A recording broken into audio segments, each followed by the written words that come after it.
Hello, ladies and gentlemen, and welcome back to another episode of Gizmo Joe. Today I have something a little different for you. I have the Easyday digital to analog audio converter. Now, this little box takes a digital audio signal and converts it into an analog one.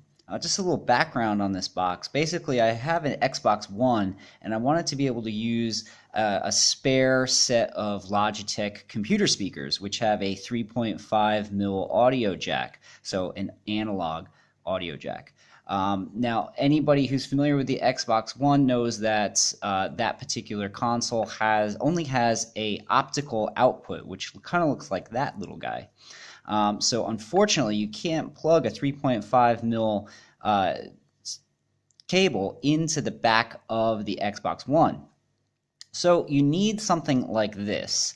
Now this little guy, what it does is basically you run a optical cable, which comes included with this little guy, and it looks like that. And so you would plug it into the back of this thing here, and then you take the other end and plug it into your Xbox One.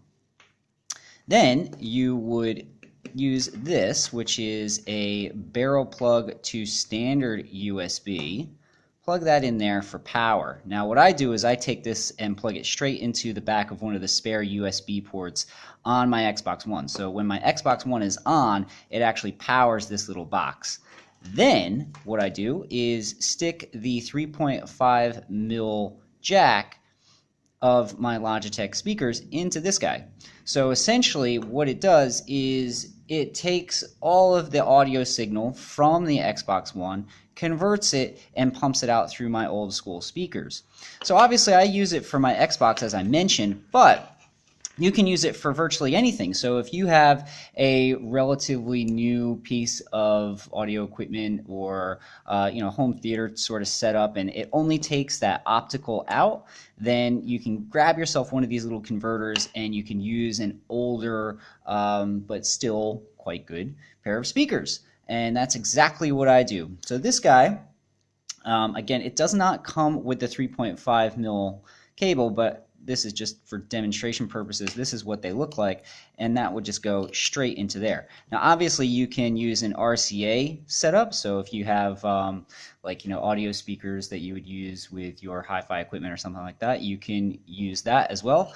And in addition to the optical input, which is probably more common, you also have the coaxial input there as well. So again, it just takes a digital signal coming in on this end and outputs it to an analog signal. So it allows you to use older audio equipment. So this guy, again, is the Easyday digital to analog audio converter. I picked him up on eBay for about $20, but I had to look on Amazon. You can get the same exact thing for around $13, $15 US. I'll put a link in the description for you to buy either from Amazon or eBay, and I really recommend them. They work really, really well. They're super simple, and I've been very, very happy with this particular purchase because it saved me from having to shell out for a much more expensive setup. And I just cannot tell you how happy I am with this particular device. Anyway, that's going to do it for today. Like, subscribe, share on social media, whatever you can do really helps me out. Thanks for watching, and I will catch you next time.